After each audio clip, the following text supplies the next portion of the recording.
Welcome to প্রস্তুতি। আমরা last দুটো পার্টে দেখেছিলাম আপার প্রাইমারি 2016 দুটো পার্ট অবধি ডিসকাস করেছিলাম। আজকে লাস্ট পার্ট, বাকি কোশ্চেনগুলো আজকে আলোচনা করা হবে। তো চলো শুরু করা যাক। 110 দ্যাট ইজ 20 নাম্বার। 110 নম্বরে বলেছে একটি সংখ্যার সাথে 32 যোগ করে 5 দিয়ে গুণ করলে যে সংখ্যাটি পাওয়া যায় তা মূল সংখ্যাটির থেকে 16 কম হলে সংখ্যাটি হলো। তাহলে আমরা ধরে নিই যে সংখ্যাটা কত, সংখ্যাটা ছিল এক্স, সেই সংখ্যার সাথে 32 যোগ করে, তার মানে এক্স প্লাস 32, তার সাথে 32 যোগ করে 5 দিয়ে গুণ করলে দ্যাট ইজ ইন্টু 5, সেটা কি হচ্ছে মূল সংখ্যার থেকে 16 কম। দ্যাট ইজ এটা কার সাথে ইকুয়াল হবে, মূল সংখ্যা এক্স মাইনাস 16 এর সাথে এটা সেম হবে। তাহলে এটাকে যদি আমরা এবার সলভ করি তাহলে কি পাবো, 5x plus 160 is equal two x minus 16। এক্সগুলোকে একদিকে নিয়ে আসি, 5x মাইনাস এক্স, সংখ্যাগুলো একদিকে নিয়ে যাই, মাইনাস 160 মাইনাস 16, তাহলে এখানে কত পাচ্ছি 4x is equal two minus 176। তাহলে এখান থেকে x এর ভ্যালু কত পাচ্ছি, মাইনাস 176 বাই 4, কাটাকাটি করলে কত হবে, 4 4 16, 4 4 16, তাহলে মাইনাস 44। তাহলে x এর ভ্যালু কত হবে, minus 44, that is option B. Okay, next next বলেছে তোমার বর্তমান বয়স x বছর হলে 5 বছর আগের ও 5 বছর পরের বয়সের অনুপাত। তাহলে তোমার বর্তমান বয়স যদি x হয়, তাহলে তোমার বর্তমান বয়স যদি x হয় তাহলে 5 বছর আগে তোমার বয়স কত ছিল, অবভিয়াসলি x মাইনাস 5। কেউ কিন্তু এটা ভুলে 5 মাইনাস এক্স করো না, কারণ তোমার বয়সটা 5 বছরের থেকে কম হলে তোমার নেগেটিভে বয়স চলে যাবে, সেটা সম্ভব না। তাহলে তোমার আজকের ডেটে বয়স যদি x হয় তাহলে 5 বছর আগে তোমার বয়স কত হবে, x মাইনাস 5, আর 5 বছর পরে তোমার বয়স কত হবে, x প্লাস 5, বয়সটা বাড়বে।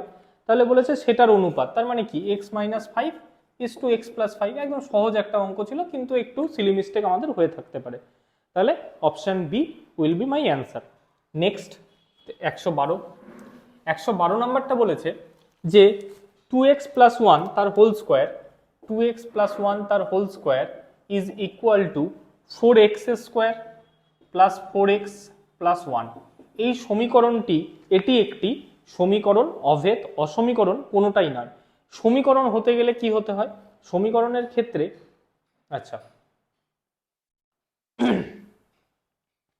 আমাদের পরের ম্যাথসটা আছে 2x প্লাস 1 তার whole square is equal to 4x square plus 4x plus 1। এটা আমাদের কি হবে, এটা সমীকরণ, এটা অভেদ, এটা অসমীকরণ, না কোনোটিই নয়।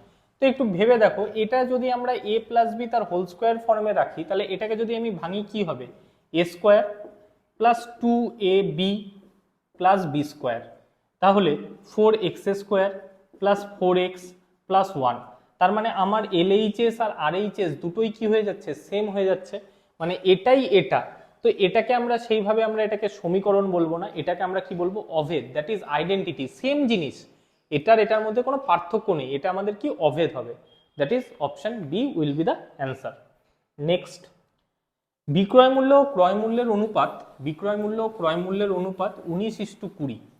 তাহলে সেলিং প্রাইস এসপি মানে বিক্রয় মূল্য আর ক্রয় মূল্য দ্যাট ইজ কস্ট প্রাইস, তার রেশিও কত, 20:19। তার মানে বেসিক্যালি আমরা বুঝতেই পারছি যে আমি একটা জিনিস বেশি দামে কিনেছি, কম দামে বিক্রি করেছি, মানে আমার ক্ষতি হয়েছে। এবার তোমার ক্ষতি কত টাকা হয়েছে, তুমি কিনেছিলে 20 টাকায়, সরি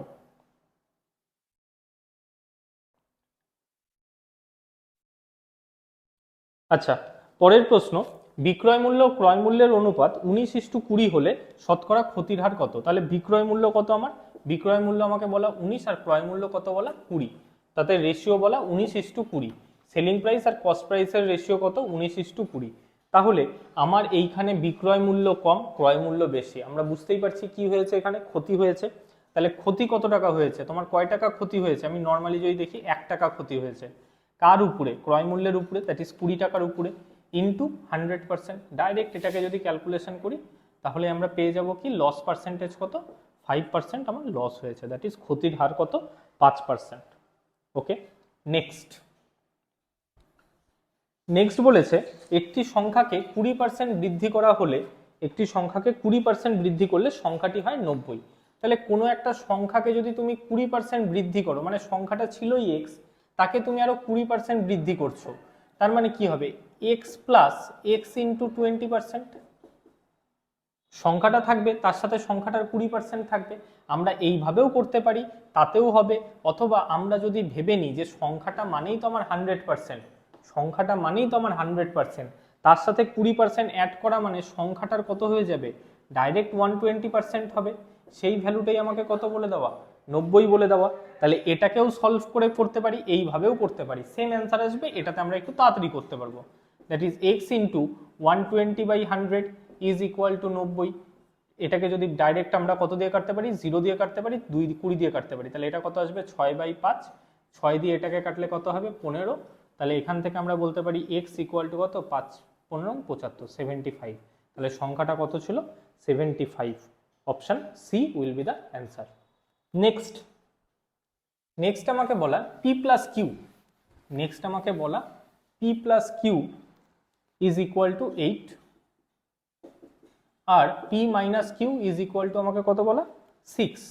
আমাকে কি বের করতে বলেছে, পি কিউ এর ভ্যালু বের করতে বলেছে, মানে সরি আমাকে বলেছে পি কিউ মানে মাল্টিপ্লাইড ভ্যালুটা বের করতে বলেছে। কিচ্ছু না, একদম সহজভাবে যদি আমরা করি, আমরা যদি এদেরকে যোগ করে দিই, তাহলে প্লাস কিউ মাইনাস কিউ কেটে যাবে। তাহলে 2p এর ভ্যালু আমি কত পাচ্ছি, 6 আর 8 যোগ করলে 14। পি এর ভ্যালু কত পাচ্ছি আমি এখান থেকে 7। তাহলে পি এর ভ্যালু কত পাচ্ছি, 7। এবার যে কোনো এই ওপরের ইকুয়েশনে যদি আমি বসাই 7 plus Q is equal to 8, তাহলে কিউ এর ভ্যালু এখান থেকে কত পাচ্ছি, 1। তাহলে পি আর কিউ এর মাল্টিপ্লাইড ভ্যালু কত, 7 × 1 দ্যাট ইজ 7। একদম সহজ একটি অঙ্ক ছিল যে আমার পি কিউ এর ভ্যালু কত হবে, 7। নেক্সট পরেরটা আমাকে বলেছে চতুর্থ সমানুপাতি। চতুর্থ সমানুপাতির ক্ষেত্রে আমরা শিখেইছিলাম যে আমাদের যদি চারটে সংখ্যার প্রপোর্শনে থাকে a:b:c:d, তাহলে প্রথম আর চতুর্থর গুণফল দ্বিতীয় আর তৃতীয়র গুণফলের সাথে সমান হয়। তাহলে সেটাই আমরা এখানে ইউজ করব। 4:7 ইজ ইকুয়াল টু কত বলা, 12:, সে কথার কথা x। আমাকে বলা 4, 7, 12 এর চতুর্থ সমানুপাতি। তাহলে 4:7 ইজ ইকুয়াল টু 12:x ধরে নিলাম। তাহলে এটার মাল্টিপ্লাইড ভ্যালু কি হবে, এটার মাল্টিপ্লাইড ভ্যালুর সাথে সমান। That is 4 × x is equal two 7 × 12। তাহলে এখান থেকে 4 দিয়ে কাটলে কত হবে, 3। তাহলে x এর ভ্যালু কত পাচ্ছি, 21। একদম ইজি একটা অঙ্ক ছিল। নেক্সট পরেরটা কি বলেছে, 117 নম্বর। পরেরটা বলেছে যে 50 এর x%, 117 নম্বর আমাকে কি বলেছে, 50 এর x% is equal two x এর y%। এটা আমাকে কোশ্চেনটা বলেছে। তাহলে 50 এর x% মানে কি, 50 ইন্টু x/100, কোনো কিছু পার্সেন্ট, x% মানে x/100, সেটা কি x এর y%, that is x into y/100 লিখতে পারি এটা। তাহলে এখান থেকে যদি আমি কাটাকাটি করি, 100 আর 100 কাটবে, x আর x কাটবে। তাহলে এখান থেকে আমি y এর ভ্যালু কত পেলাম, 50। আমি এখান থেকে y এর ভ্যালু কত পেলাম, 50। এটাই চেয়েছে যে y এর মান হলো কত হবে, 50, একদম সহজভাবে। নেক্সট পরেরটাই কি বলেছে, 118 নম্বর। 118 নম্বর আমাকে বলেছে 3x² plus minus 2yz plus 5z² এর চলরাশি কটা, দ্যাট ইজ এখানে কতগুলো ভেরিয়েবল আছে, তুমিই বলো এখানে কয়টা ভেরিয়েবল, x y z, 3টা ভেরিয়েবল আছে। তাহলে এখানে ভেরিয়েবলের সংখ্যা কয়টা, 3টা, এটাই অ্যান্সার। তারপর 119 নম্বরে কি বলেছে, 119-এ বলেছে 55 কেজি পিতল, 55 কেজি পিতল আছে, তার মধ্যে কি আছে, তামা আর দস্তা মেলানো আছে। 25 কেজি দস্তা আর অবশিষ্টাংশ তামা, মানে 25 কেজি পিতলের মধ্যে 55 কেজি পিতলের মধ্যে 25 কেজি আমার কি দেওয়া আছে, দস্তা দেওয়া আছে। তাহলে বাকিটা কত থাকলো, 30 কেজি কি থাকবে, আমার তামা থাকবে। এই তো, তাহলে 30 কেজি যদি তামা থাকে, তামা আর দস্তার অনুপাত, তাহলে 30:25, দ্যাট ইজ 6:5। এই তামা আর দস্তার অনুপাত কত, 6:5। Option C will be my answer. আর লাস্ট 120, একটি যৌথ ব্যবসায় এর মূলধন বি এর মূলধনের দ্বিগুণ।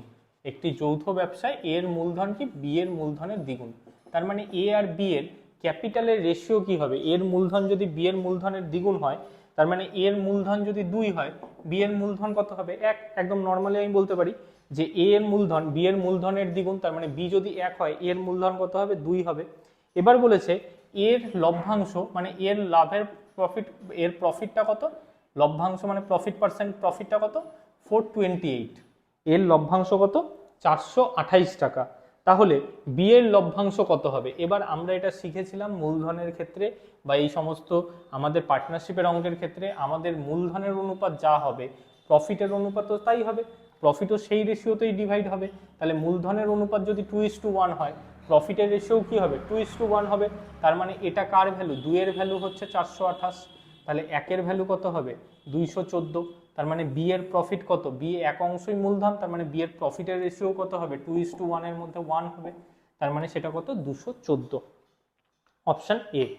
তো এই ছিল আমাদের 2016 সালের কোশ্চেন, সহজ কোশ্চেন ছিল, কিছুটা আমাদের কি ছিল, কিছুটা আমাদের জিওমেট্রি পোর্শনের কিছু অঙ্ক বেশি ছিল, কিন্তু আলটিমেটলি কোশ্চেন কিন্তু সহজ ছিল।